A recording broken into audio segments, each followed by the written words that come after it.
Untuk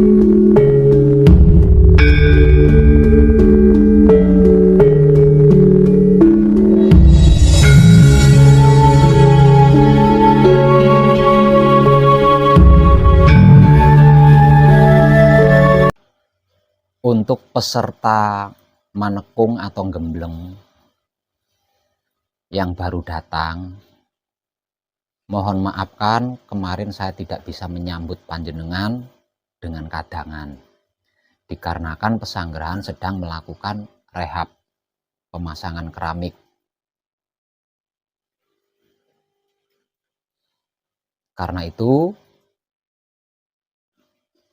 malam ini saya baru bisa menyambut kedatangan panjenengan. Untuk itu saya mau ngambil tahu sedikit tentang panjenengan yang baru datang.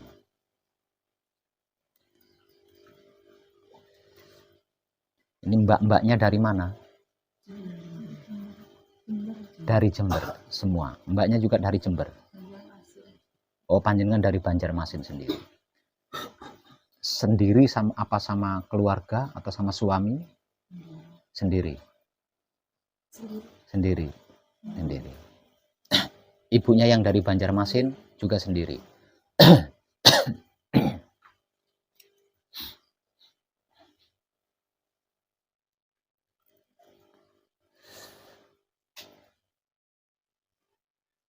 Ada lagi yang dari Jember.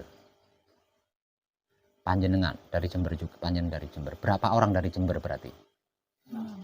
6 orang, bareng sama mbak-mbaknya ini. 6 orang, berarti perempuan 3, laki-laki 3. Iya.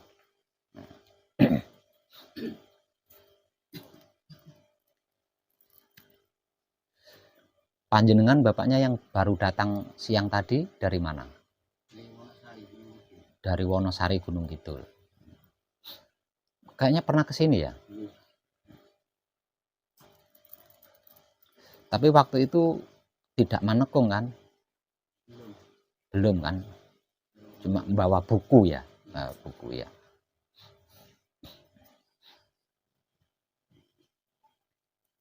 Nah, terus untuk panjenengan? Oh, dari Jakarta. Sendiri? Sendiri. Ada lagi yang baru datang? Kalau panjenengan dari mana? Dari Sukorejo. Panjenengan? Dari Sragen. Kalau bapaknya? Ponorogo. Yang baru datang malam ini ada nggak?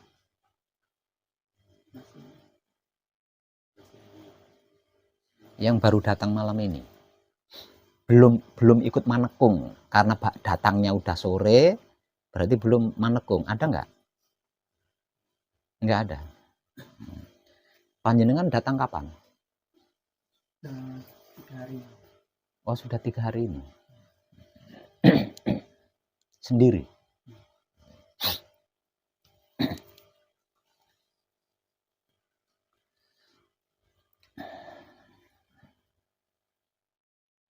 Jadi untuk siapapun yang baru datang, itu ikuti motivasi loh ya. Ikuti motivasi. Nah, ketika panjenengan baru datang, itu kan diberi motivasi. Kabari dulu keluarga, kemudian nonaktifkan Android. Ada motivasi seperti itu enggak? Panjenengan melakukan apa tidak? Saya enggak mau menerima pertanyaan-pertanyaan yang itu bukan tentang wahyu panca gaib gitu loh. Kenapa diberi motivasi seperti itu? Maksudnya supaya keluarga panjenengan yang mengetahui panjenengan berangkat ke sini itu tenang. Ya, tenang karena oh sudah sampai di tujuan. Nah, keluarga yang panjenengan tinggalkan itu tenang. Nah, ini menurut panjenengan baik apa enggak itu?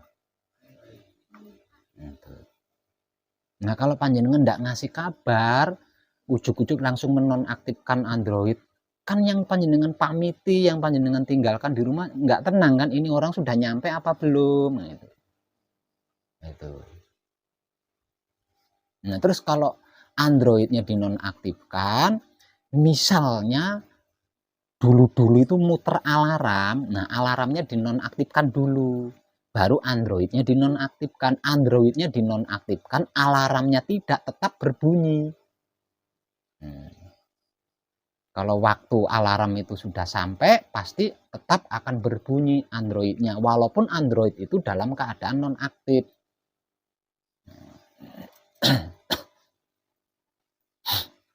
Itu harus seperti itu.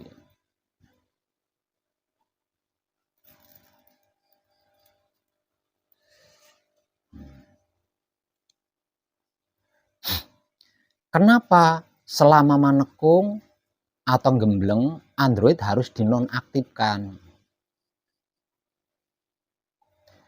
Karena ini sulit gitu loh. Nah, seperti yang sudah saya sampaikan melalui ratusan video di YouTube Putra Romo Channel, ini sulit banget. Ini sulit, ini berat, ini tidak gampang. Untuk orang-orang yang tidak berani bertobat dan tidak berani memohon pengampunan. Itu sulit sekali.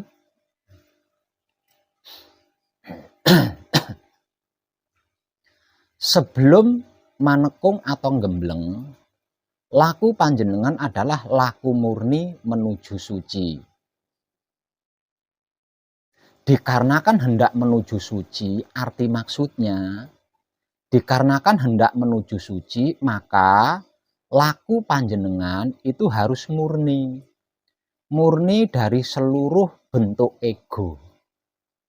Murni dari seluruh bentuk pamrih dan murni dari seluruh bentuk arogan. Jika tidak murni, mana mungkin bisa mencapai suci? Itu sebelum panjenengan manekung atau gembleng. Nah, di dalam laku murni menuju suci, ini dibutuhkan wahyu pancalaku atau iman yang menjadi sikap dan sifatnya wahyu pancagaib. Tanpa wahyu pancalaku atau iman, panjenengan tidak akan bisa murni itu. Kalau panjenengan tidak pasrah, kalau panjenengan tidak menerima keputusan Tuhan, tidak mempersilahkan kuasa Tuhan, panjenengan tidak bisa murni. Lakunya itu nggak bisa murni. Artinya di dalam laku murni menuju suci itu dibutuhkan wahyu pancalaku atau iman yang menjadi sikap dan sifatnya wahyu pancagaib.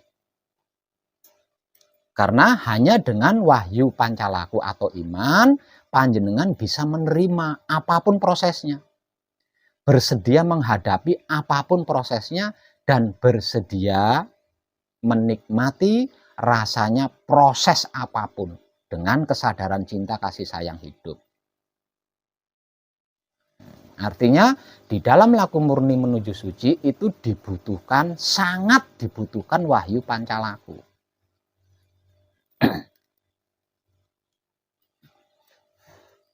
Itu sebelum panjenengan manekung atau gembleng. Ketika panjenengan manekung, ketika panjenengan gembleng, ini lebih rumit lagi. Lebih sulit lagi, lebih berat lagi untuk orang-orang yang tidak berani bertobat dan memohon pengampunan kepada Tuhan.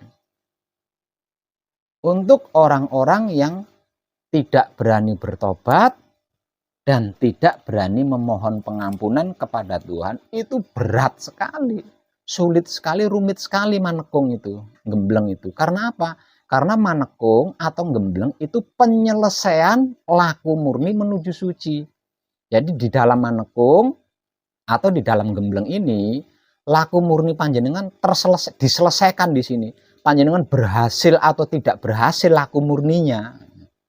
Sebelum manekung itu kan laku murni menuju suci. Nah, itu berhasil atau tidak berhasil di dalam manekung atau gembleng ini diselesaikan. Dikarenakan manekung atau gembleng adalah penyelesaian laku murni menuju suci, artinya dibutuhkan wahyu pancalaku atau iman secara totalitas. Totalitas di sini. Tidak bisa tanggung-tanggung, itu tidak bisa. Pasrahnya tanggung-tanggung, pasrahnya setengah-setengah itu tidak bisa karena ini penyelesaian.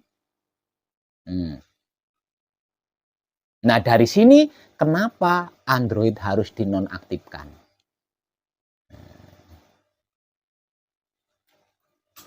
Laku murni menuju suci yang wahyu pancalakunya tidak totalitas saja, panjenengan tidak bisa. Apalagi wahyu pancalakunya totalitas.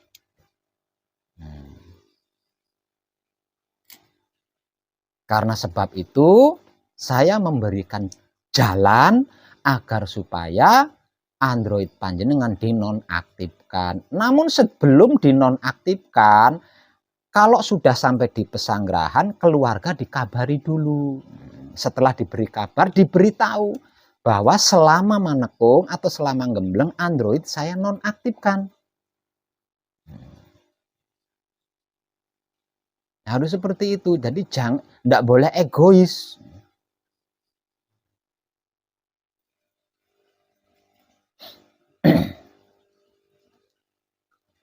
Kalau tidak seperti itu, nanti keluarga panjenengan sibuk WA saya. Nah, WA-nya nggak ada kaitannya dengan wahyu panca gaib. Nah, ini saya nggak begitu menyukai saya. Bapak saya atau suami saya atau istri saya atau keluarga saya namanya ini berangkat dari rumah jam segini hari ini, apakah sudah sampai di situ, ini kan nggak ada kaitannya dengan wahyu panca gaib. Masa iya saya harus berurusan dengan hal-hal seperti ini sementara saya sedang mengkhususkan diri mengabdi kepada panjenengan. Nah, hal ini terjadi dikarenakan panjenengan tidak ngabari gitu loh. Hal ini terjadi karena panjenengan tidak memberi kabar kepada keluarga yang panjenengan pamiti, kepada keluarga yang mengetahui kalau panjenengan itu datang ke sini.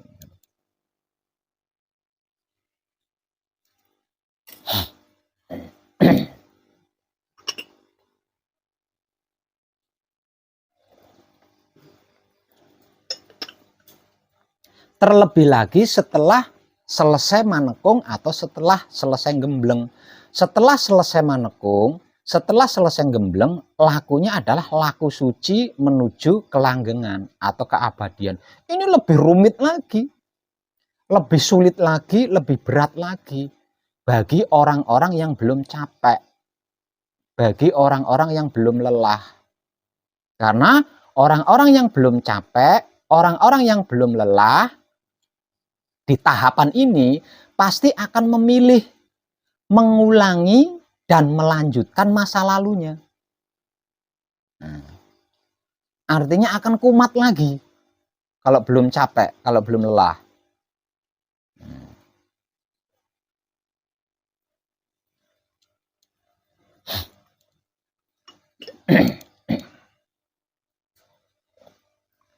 Sebelum panjenengan datang ke sini, sedikit banyak panjenengan sudah mengetahui tentang apa yang saya sampaikan, walaupun itu melalui konten-konten video pencerahan dari saya di YouTube Putra Roma Channel. Sedikit banyak itu panjenengan mengerti, paham atau tahu.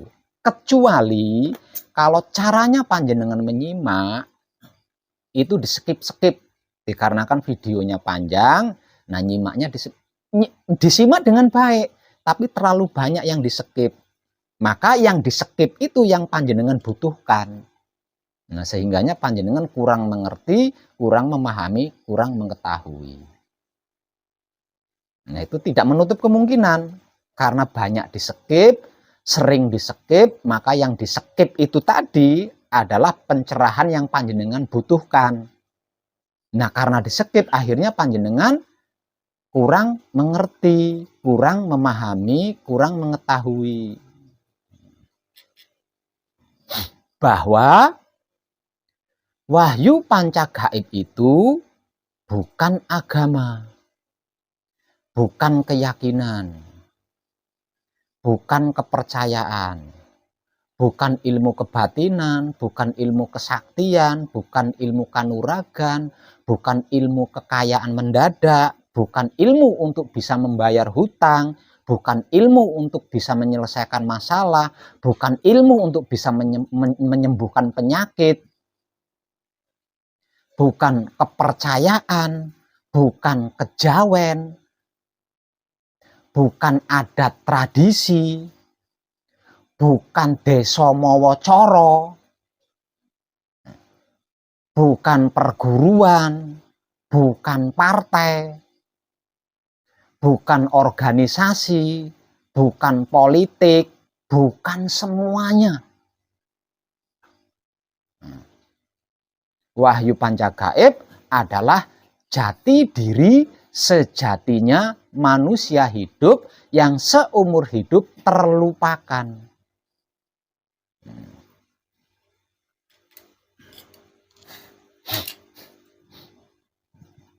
Artinya, di dalam prakteknya itu harus ada upaya-upaya mengenali diri, bukan yang lain. Nah, ini mengerikan sekali, para kadang. Ini mengerikan. Sudah mengerikan, bid'ah, sesat, kafir lagi. Kafir, sesat, bid'ah, terus nggak bener. Nah, panjenengan memilih ini loh. Kenapa saya katakan seperti itu? Karena di dalam prakteknya Wahyu Pancagaib itu tidak mencari Tuhan. Nah, tidak mencari Tuhan. Apalagi mencari surga dan neraka. Enggak, sama sekali tidak. Nah, ini kan sangat menyesatkan. Nah, jadi di dalam prakteknya Wahyu Pancagaib itu tidak mencari-cari Tuhan. Apalagi mencari surga atau neraka. Terlebih lagi mencari bidadari 74 atau bidadara 74, enggak gitu loh. Sesat kan? Bid'ah. Kafir kan? Lah tentang ini saya berpesan untuk tidak gampang percaya, untuk tidak gampang tertarik. Saya memberikan saran agar supaya bersedia menyimak terlebih dulu dengan baik. Artinya nggak di-skip-skip, nggak ditonton, tapi disimak dengan baik. Karena dengan menyimak apa yang saya informasikan dengan baik, panjenengan akan mengerti dan memahami arti maksudnya, serta mengetahui kemana arah tujuannya. Artinya jenengan ngerti, paham dan tahu kalau ini bukan agama, bukan keyakinan, bukan keperan, bukan bla bla bla. Itu tadi panjenengan akan tahu kalau panjenengan nyimak pencerahannya dengan baik. Nah, terus di dalam prakteknya tidak mencari Tuhan, tidak mencari surga, tidak mencari neraka, tidak mencari bidadari, tidak mencari bidadara, itu panjenengan tahu, paham dan ngerti kalau panjenengan mau menyimak informasinya dengan baik.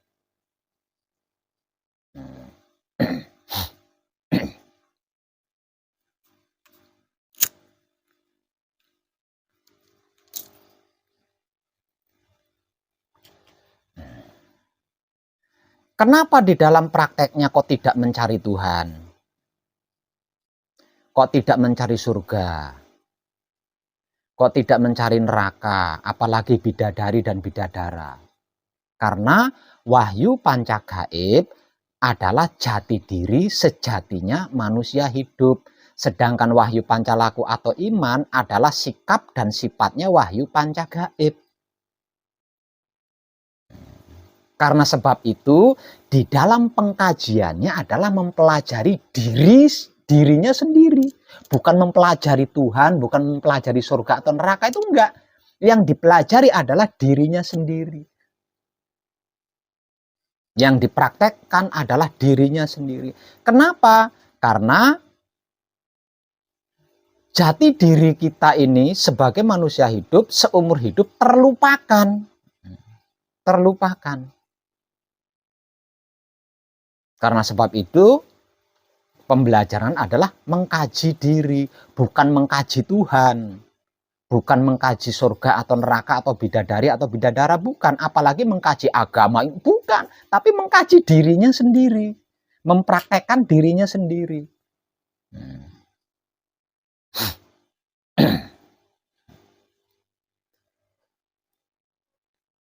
Karena hanya dengan seperti itu, maka seseorang bisa mengenali lagi, bisa mengenal kembali siapa dirinya, dari mana dirinya, untuk apa dirinya, dan hendak kemana dirinya. Tidak dengan cara itu nggak bisa.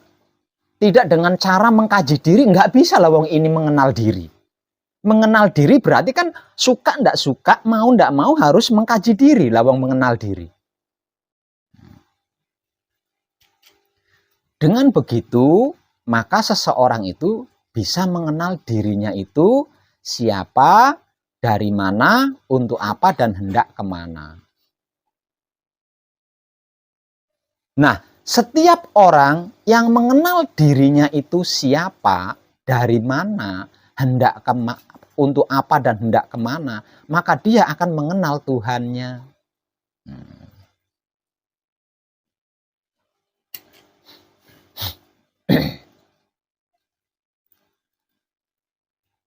Dikarenakan dia sudah mengenal dirinya siapa, dari mana, untuk apa, hendak kemana, yang berarti mengenal bagaimana Tuhannya, maka seseorang itu bisa membawa diri, bisa menempatkan diri, bisa menyesuaikan diri, dan bisa menjaga dirinya dimanapun, sampai kapanpun. Nah, siapapun dia, sebelum dia mengenal dirinya itu siapa, dari mana, untuk apa, dan hendak kemana, ya dia tidak akan tahu diri. Karena dia tidak tahu diri, maka dia tidak bisa membawa dirinya itu, tidak bisa wong tidak tahu diri. Menempatkan diri, menyesuaikan diri itu tidak akan bisa lah wong tidak tahu diri, apalagi sampai menjaga diri.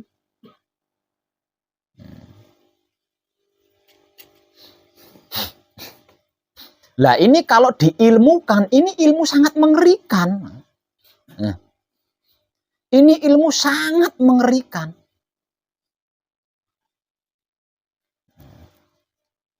Sebab karena itu tidak semua orang berani mempraktekkan wahyu panca gaib menggunakan sikap dan sifatnya wahyu panca gaib itu sendiri, yaitu wahyu pancalaku atau iman. Tidak semua orang berani. Karena apa? Karena prakteknya mengerikan. Prakteknya itu mengerikan. Bagaimana tidak mengerikan? Kalau tidak mengerikan, mestinya semua orang berani bertobat kan? Berani bertobat, menghentikan seluruh masa lalunya dan tidak mengulang lagi. Namun dalam kenyataannya tidak semua orang berani bertobat kan? Berani menghentikan seluruh masa lalunya itu kan tidak semua orang. Orang-orang tertentu, orang-orang yang sudah capek, orang-orang yang sudah lelah, baru dia nekat memberanikan diri untuk bertobat. Yang arti maksudnya menghentikan seluruh masa lalunya. Tidak mengulang lagi. Nah, ini mengerikan sekali. Bagaimana tidak mengerikan? Ketika seseorang itu mulai mengkaji dirinya agar supaya mengerti, memahami, dan mengetahui siapa dirinya, dari mana dirinya, untuk apa dirinya, hendak kemana dirinya, maka dimulai dari saat itu juga ketika ada yang mengfitnah, dia tidak bisa membalas fitnahan itu. Ketika ada yang membuli, dia tidak bisa membalas lagi untuk membuli. Ketika ada yang membenci, dia sudah tidak bisa membalas kebencian lagi. Apa enggak mengerikan itu? Ini ilmu mengerikan kalau diukur dengan ilmu. Sangat mengerikan. 。 . 。 . . . . 。 . . 。 . 。 . 。 . 。 . 。 . 。 . 。 . 。 . 。 . 。 。 . 。 。 . 。 。 . 。 。 . 。 。 . 。 。 . 。 。 . 。 . 。 . 。 .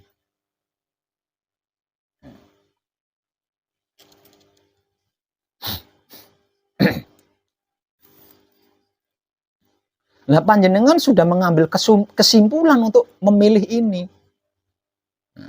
Artinya panjenengan sudah berani bertobat di sini. Dan berani selalu memohon pengampunan.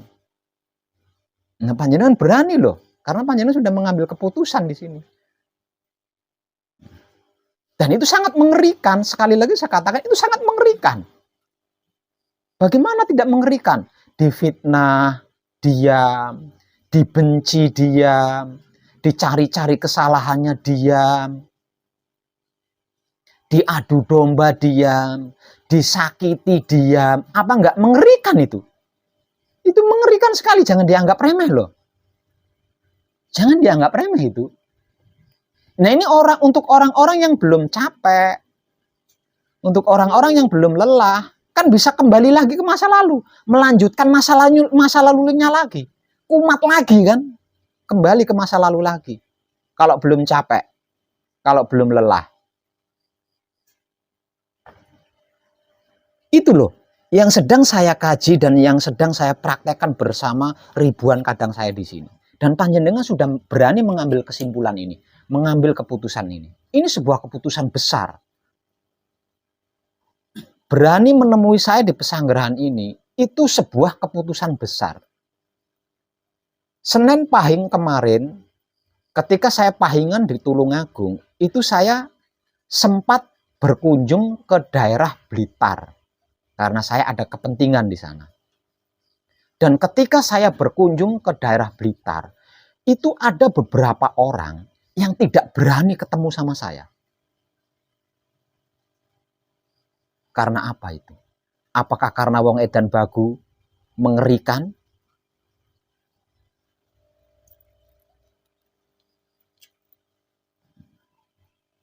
Untuk orang-orang yang ngerti wahyu pancagaib, untuk orang-orang yang paham wahyu pancagaib, untuk orang-orang yang tahu apa dan bagaimana itu wahyu pancagaib dan wahyu pancalaku, maka itu adalah terlalu suci menurut mereka. Wahyu pancagaib itu terlalu suci menurut mereka.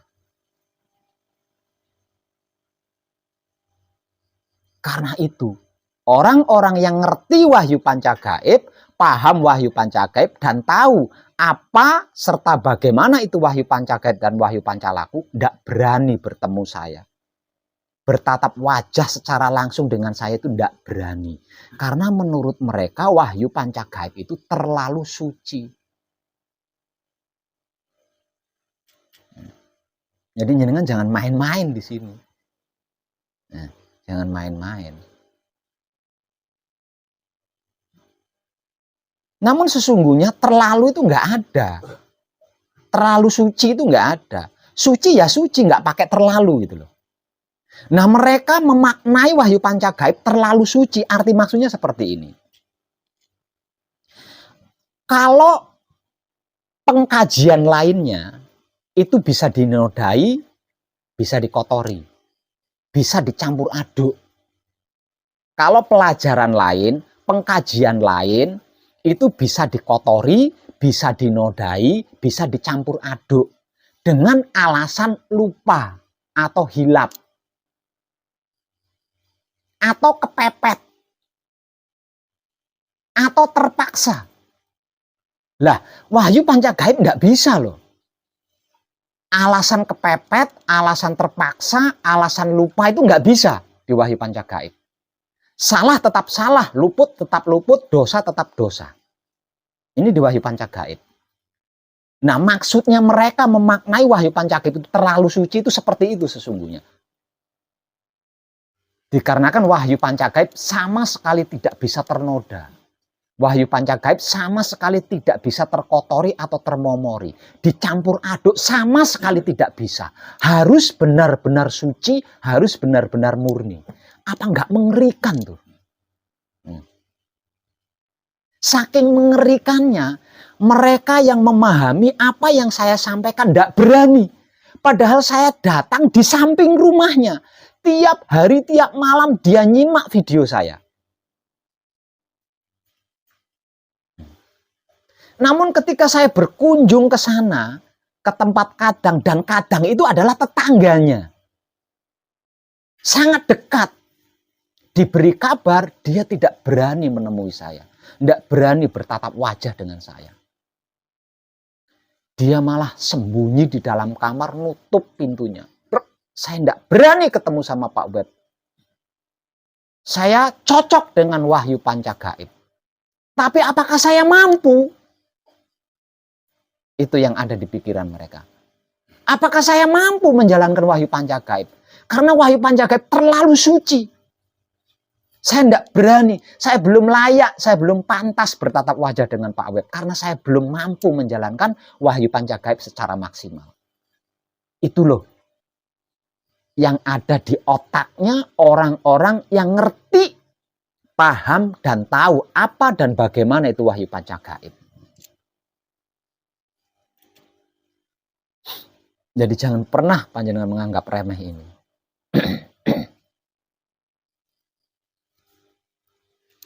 Ada nggak manusia hidup yang tidak ingin sukses, yang tidak mau berhasil menggenggam dunia? Ada nggak? Sepertinya tidak ada kan. Semua manusia hidup ingin sukses, ingin berhasil menggenggam dunia kan. Bahkan menguasai dunia. Itu kan yang ada diingin, keinginan yang ada.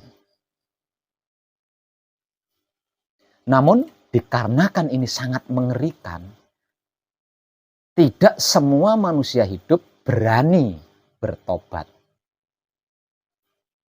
Tidak semua manusia hidup berani memohon pengampunan kepada Tuhannya. Padahal hanya dengan bertobat dan selalu memohon pengampunan kepada Tuhan, jangankan dunia seisinya. Yang dimaksud Tuhan saja manunggal. Nah, jangankan dunia seisinya. Yang dimaksud Tuhan saja manunggal dengan dirinya. Hanya dengan bertobat dan terus-menerus memohon pengampunan kepada Tuhannya.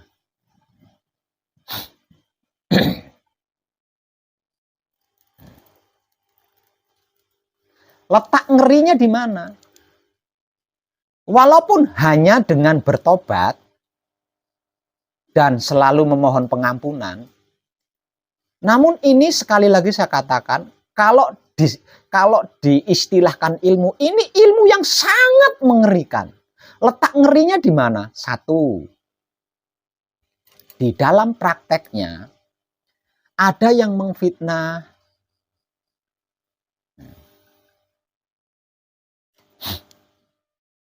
panjenengan harus membalasnya.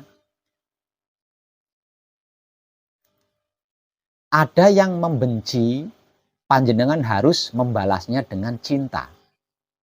Apa enggak mengerikan itu? Jangan anggap remeh loh. Ketika ada seseorang yang membenci panjenengan, panjenengan harus membalasnya dengan cinta. Apa enggak mengerikan itu? Ketika ada seseorang yang memfitnah panjenengan, panjenengan harus membalasnya dengan kasih. Ketika ada seseorang yang menyakiti panjenengan, mencelakai panjenengan, mengancam panjenengan, mengancam keselamatan panjenengan, panjenengan harus membalasnya dengan sayang. Apa enggak mengerikan itu? Ini enggak semua orang mampu melakukan. Itu loh ngerinya.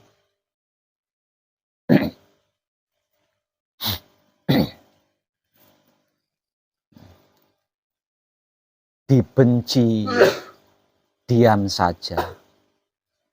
Dibenci, diam saja.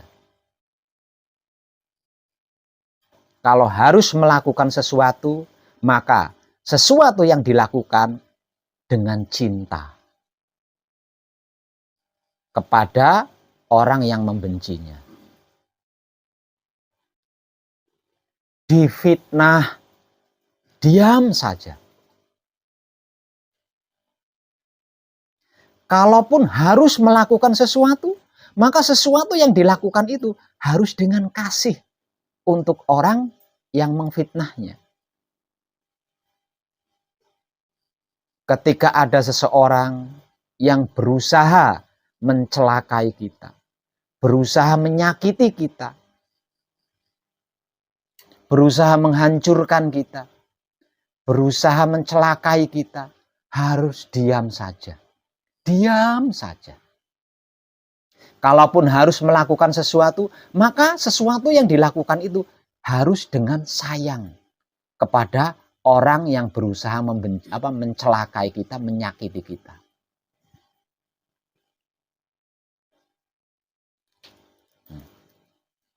Seiring berjalannya waktu, orang-orang yang berusaha membenci jatuh dan hancur satu persatu.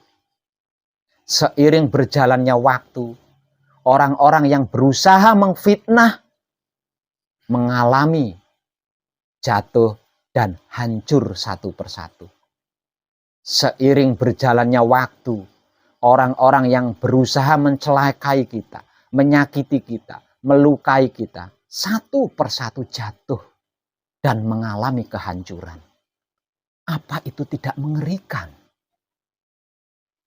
Ada yang lebih mengerikan dari itu. Ini ilmu mengerikan kalau dimasukkan ke ranah ilmu. Ilmu yang sangat mengerikan. Zaman dulu hanya raja-raja yang mampu melakukan ini. Hanya keturunan-keturunan para dewa, yaitu para raja yang diperkenankan melakukan ini. Yang memiliki kemampuan melakukan ini. Itu dulu. Dan sekarang kita semua yang melakukan ini.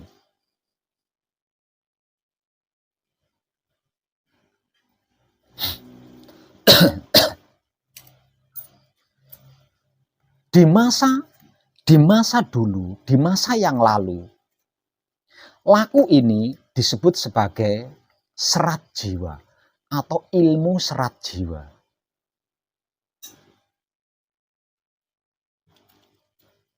Kalau panjenengan ingin mengetahui, di era modern ini, pemilik ilmu serat jiwa ini adalah presiden kita. Presiden kita saat ini. Dia adalah satu-satunya manusia yang memiliki ilmu serat jiwa atau ajian serat jiwa. Peninggalan para leluhur kita yang era itu, zaman itu hanya para raja yang melakukan. Coba panjenengan saksikan.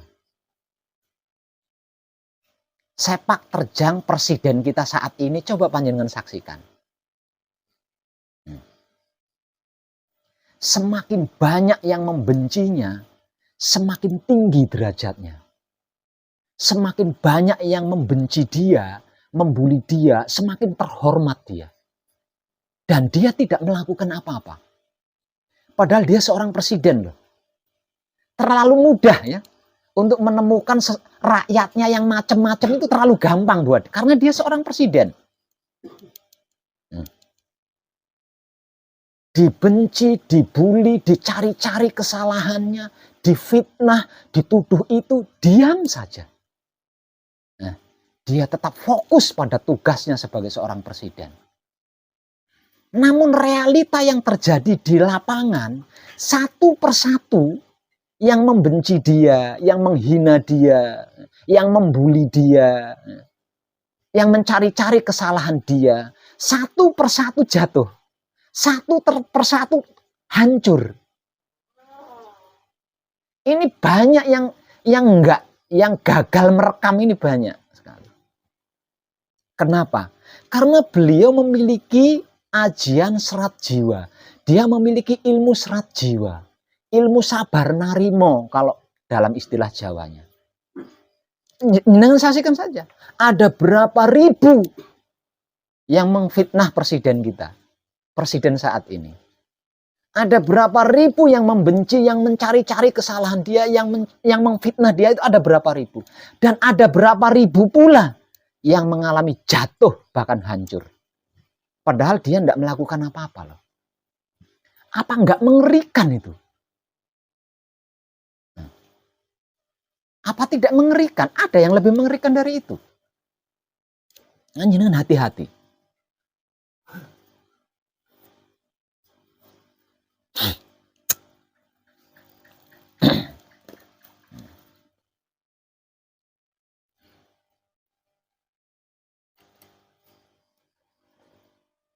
Ajian serat jiwa atau ilmu serat jiwa adalah sikap dan sifatnya satrio sejati, sejatine satrio. Yang sering panjenengan sabdakan ketika membaca kunci. Secara lahir, secara wujud, laku kita adalah satrio sejati. Lakunya satrio sejati. Nah, lakunya satrio sejati ini sabar, nerimo, ngalah, jujur, welas. Ribet itu. Secara batin atau secara jiwa, laku kita adalah lakunya sejatinya satrio. Seperti apa lakunya sejatinya satrio itu? Lakunya sejatinya satrio itu meraih kesuksesan tanpa menjatuhkan apapun dan siapapun. Meraih kesuksesan tanpa menyakiti apapun dan siapapun. Meraih kesuksesan tanpa merugikan apapun dan siapapun. Itu lakunya sejatinya satrio. Nah, kalau lakunya satrio sejati, difitnah diam, dibalas dengan kasih. Dibenci diam, dibalas dengan cinta. Disakiti, dilukai, diam, dibalas dengan sayang. Itu lakunya satrio sejati. Ini mengerikan sekali.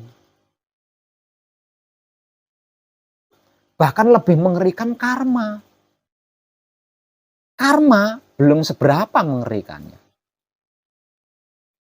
Nah, kalau wahyu pancagaib, spontanitas. Kalau karma itu nunggu waktu yang tepat. Kalau kita pernah mencubit seseorang, maka entah kapan waktunya, jika tepat, maka akan dicubit lagi oleh seseorang. Itu karma. Tapi kalau wahyu pancagaib, spontanitas. Nggak nunggu kesempatan waktu yang tepat itu, enggak. Ini mengerikan sekali.